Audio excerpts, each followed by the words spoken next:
मूलभूत स्तंभ का एक साथ होने वाला संपूर्ण, जैसे कहते हैं ना, ओवरहॉल, वो है। बिल्कुल, एक कंप्लीट ओवरहॉल।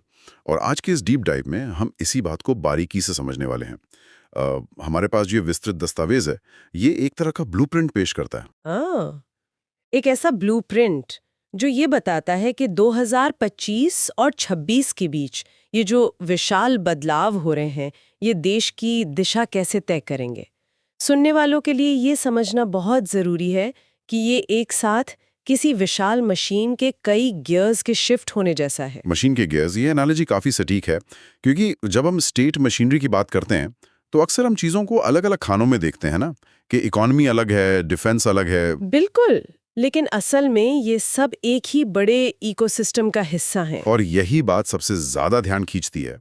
तो चलिए सीधे इस ब्लूप्रिंट के पहले हिस्से पर फोकस करते हैं, जो इसकी एक ओवरआर्चिंग बिग पिक्चर दिखाता है। इस दस्तावेज के पहले विजुअल को अगर हम देखें तो इसमें एक 3D किताब बनी है। हाँ, और उस किताब के कवर पर भारत का एक 3D मैप है जिस पर कॉन्स्टिट्यूशन लिखा है। बिल्कुल ऐसा लग रहा है जैसे हम देश को चलाने वाली जो अल्टीमेट रूल बुक है ना, उसे खोल रहे हैं। तो इस बिग पिक्चर में क्या है?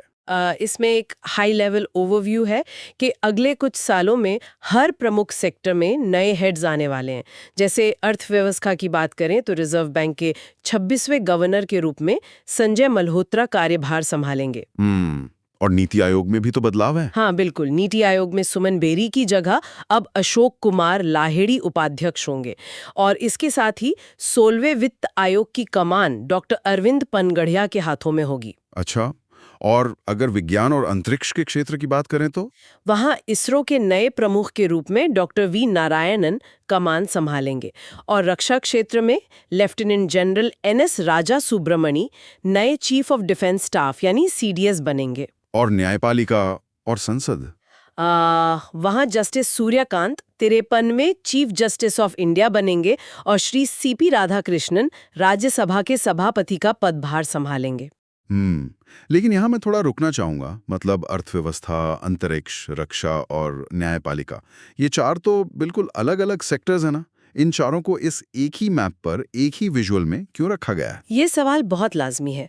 ऊपरी तौर पर देखने में ये बिल्कुल अलग लग सकते हैं, लेकिन अगर हम थोड़ा डॉट्स को कनेक्ट करें तो समझ आता है कि ये चारों ही किसी भी देश के कोर पिलर्स हैं। मतलब ये एक दूसरे पर निर्भर करते हैं? पूरी तरह से। इसे ऐसे समझिए, एक मजबूत रक्षा प्रणाली बिना आधुनिक अंतरिक्ष तकनीक के आज के समय में संभव ही नहीं है।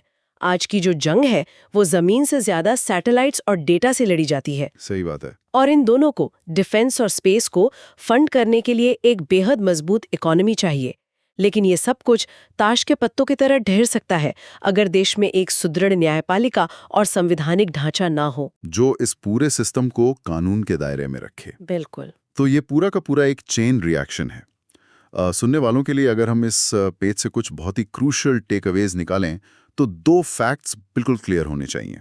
हाँ बताइए। पहला तो ये कि 16वें वित्त आयोग के अध्यक्ष डॉक्टर अरविंद पनगढ़िया हैं। बिल्कुल। और दूसरा, नए CDS होंगे लेफ्टिनेंट जनरल NS राजा सुब्रमणी, जो मई 2026 में आएंगे। बिल्कुल, ये फैक्ट्स बहुत स्पष्ट होनी चाहिए। तो अब चूंकि हमने ये समझ लिया है कि इस पूरी मशीनरी का जो इंजन है वो अर्थव्यवस्था ही होती है, तो चलिए दस्तावेज के अगले हिस्से की तरफ बढ़ते हैं।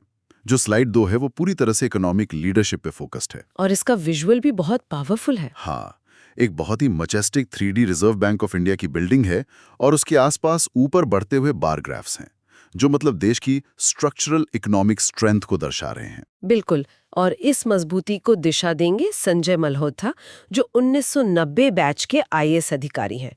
लेकिन लीडरशिप के अलावा यहाँ जो सबसे बड़ा गेम चेंजर है वो है RBI के नए नियम। अच्छा, कौन से नियम?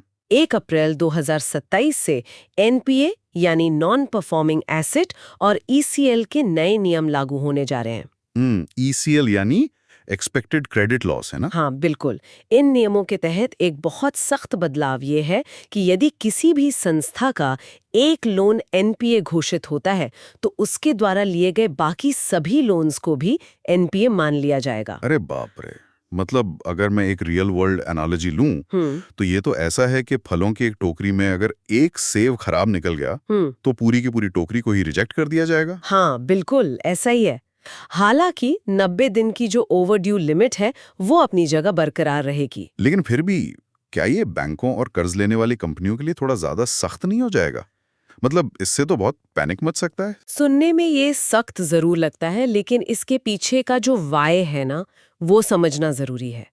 बैंकिंग सिस्टम में कंटेजियन इफेक्ट यानी संक्रमण का खतरा बहुत बड़ा होता है। अच्छा, संक्रमण कैसे? मतलब इतिहास गवाह है कि जब कोई बड़ी कंपनी अपने एक लोन पर डिफॉल्ट कर रही होती है तो ये इस बात का साफ संकेत है कि उसकी वित्तीय हालत खराब है और वो बहुत जल्द अपने दूसरे लोन्स पर भी डिफॉल्ट करेगी। पहले ही क्या होता था? पहले बैंक सिर्फ उस एक खराब लोन को अलग रखते थे और बाकी लोन्स को सुरक्षित मानते हुए अपनी बैलेंस शीट पर सब कुछ ठीक दिखाते थे। ये एक तरह का भ्रम था। ये नया नियम रिस्क को पूरी तरह मिटिगेट करने के लिए है। तो मतलब ईसीएल का फोकस है कि खतरे का इंतजार मत करो, पहले से प्रोविजनिंग करके रखो। बिल्कुल।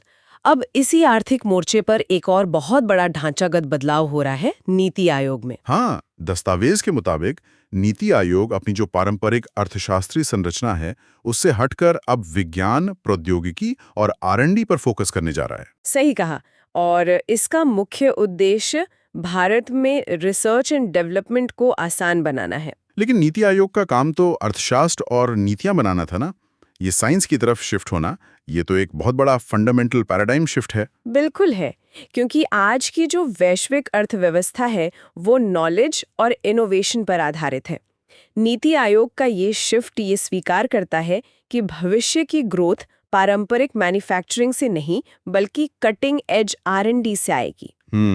और जब कोई देश आर&डी पे इतना फोकस करता है तो उसका सबसे बड़ा रिजल्ट हमें कहाँ देखने को मिलता है? अंतरिक्ष में, जो हमें अगले हिस्से यानी स्लाइड 3 पर ले आता है। अंतरिक्ष अन्वेषण का नया युग। बिल्कुल, इसका जो विजुअल है, एक 3D सैटेलाइट जिसके सोलर पैनल्स खुले हुए हैं, ये साफ तौर पर भारत के मेगा मिशंस के लॉन्च रेडी होने का प्रतीक है। हाँ, इसरो की स्थापना तो 15 अगस्त 1969 को हुई थी, इनको स्पार की जगह, लेकिन आज इसका जो स्केल है वो बिल्कुल अलग है। और अब डॉक्टर एस सोमनाथ की जगह डॉक्टर वी नारायणन आ रहे हैं 14 जनवरी 2025 से। बिल्कुल। आउटगोइंग लीडरशिप ने चंद्रयान 3, आदित्य L1 जैसी अचीवमेंट्स दी हैं, लेकिन 2025 के मेगा मिशंस और भी बड़े हैं। जैसे कि गगनयान। हाँ, गगनयान भारत का अनक्रूड स्पेस मिशन और निसार भारत और अमेरिका का जॉइंट रेडार इमेजिंग सैटेलाइट है। इसके अलावा NVS-02 जो भारत के नेविगेशन सिस्टम का लॉन्च है। यहाँ मेरे दिमाग में एक डाउट आ रहा है। नए चीफ का कार्यकाल सिर्फ 2 साल का बताया जा रहा है। क्या गगनयान और निसार जैसे इतने मैसिव प्रोजेक्ट्स को हैंडल करने के लिए 2 साल का टाइम बहुत छोटा नहीं है? बाहर से देखने पर यह छोटा लग सकता है, लेकिन इसरो इंडिविजुअल्स पर नहीं बल्कि लॉन्ग टर्म इंस्टीट्यूशनल मोमेंटम पर चलता है। मतलब प्रोजेक्ट्स की प्लानिंग बहुत पहले से चल रही होती है। बिल्कुल, दशकों पहले से।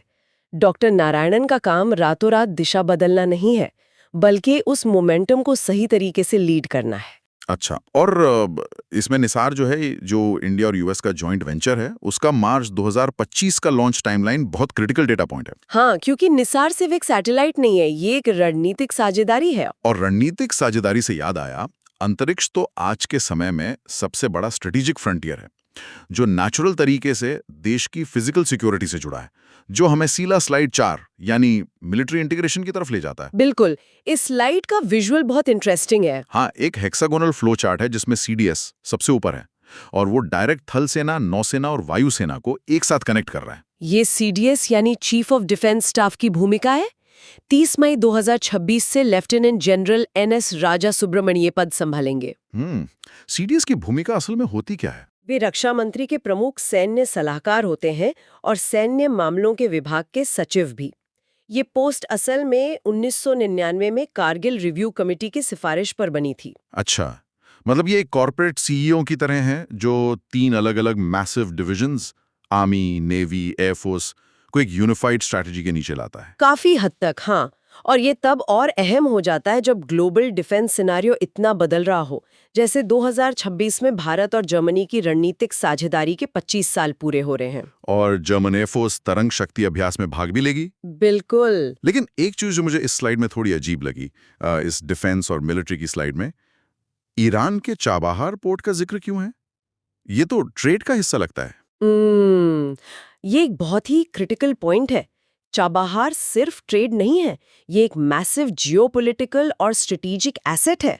अच्छा, वो कैसे? देखिए, 26 अप्रैल 2026 को ईरान पर लगे यूएस सैंक्शंस की छूट जो भारत को मिली थी, वो समाप्त हो रही है और भारत वहां अपने शाहिद बेहिश्ती टर्मिनल के स्टेक का रिव्यू कर रहा है। तो मतलब सैंक्शंस की वजह से ये एक सिक्योरिटी इशू बन जाता है। बिल्कुल। ऊर्जा सुरक्षा और मध्य एशिया तक पहुंच के लिए ये बहुत जरूरी है। तो अगर हम ध्यान दें, अप्रैल 2026 में चाबहार के सैंक्शन वेवर का एंड होना और ठीक अगले महीने मई 2026 में नए सीडीएस का आना, हाँ, ये टाइमलाइंस आपस में टकरा रही हैं, जो एक बहुत कॉम्प्लेक्स सिक्योरिटी एनवायरनमेंट क्रिएट करती हैं। सही कहा। और चाहे नए इकोनॉमिक रूल्स लगाने हो या इंटरनेशनल ट्रीटीज मैनेज करनी हो, इन सब के लिए देश में एक सॉलिड कानूनी और संवैधानिक फाउंडेशन चाहिए। बिल्कुल, जो हमें आखिरी मुद्दे यानी स्लाइड 5 पर ले आता है, constitutional heads and the judiciary. इसका जो 3D विजुअल है ना, एक शानदार अशोक स्तंभ जिसके ठीक बगल में न्याय का तराजू रखा है। हाँ, ये स्टेट पावर और लॉ के परफेक्ट बैलेंस को बहुत अच्छे से दर्शाता है। तो इस सेक्टर में क्या बदलाव हो रहे हैं? सुप्रीम कोर्ट में जस्टिस सूर्यकांत भारत के 53वें सीजीआई बनेंगे 24 नवंबर 2025 से। आर्टिकल 124 के तहत। बिल्कुल। और उनकी एक सबसे बड़ी भूमिका होगी मास्टर ऑफ रोस्टर की। ये मास्टर ऑफ रोस्टर टर्म मुझे थोड़ा समझना है।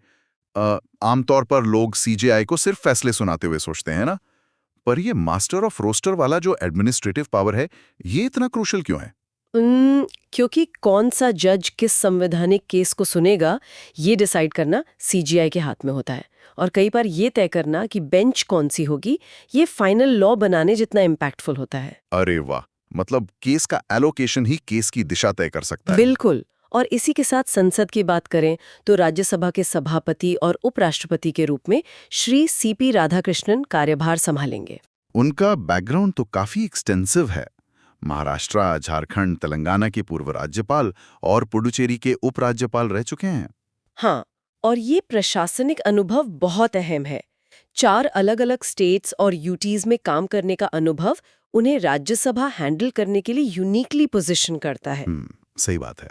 तो अगर हम इन सारे मेन पॉइंट्स को एक धागे में पिरोएं, इकोनॉमी, स्पेस, डिफेंस और जुडिशरी, तो ये साफ हो जाता है कि 2025 और 26 सच में भारत के स्टेट मशीनरी के हर एक पिलर के लिए एक मैसिव ट्रांजिशन फेज है। बिल्कुल। और इन सब को देखने के बाद मेरे दिमाग में एक विचार आता है जो मैं सुनने वालों के लिए छोड़ना चाहूंगी। हाँ, बताइए। जब हम देखते हैं कि नीति आयोग पूरी तरह से R&D पर फोकस कर रहा है, ISRO global joint missions launch कर रहा है और सख्त इकोनॉमिक और मिलिट्री इंटीग्रेशन हो रहे हैं, तो क्या 2026 वो साल होगा जब भारत अपनी पुरानी ट्रेडिशनल एडमिनिस्ट्रेटिव सोच को पीछे छोड़कर आधिकारिक तौर पर एक टेक्नो स्ट्रेटेजिक ग्लोबल पावर के रूप में ट्रांजिशन कर जाएगा? ये एक बहुत ही जबरदस्त सवाल है। एक टेक्नो स्ट्रैटेजिक ग्लोबल पावर, ये वाकई में एक ऐसी बात है जिस पर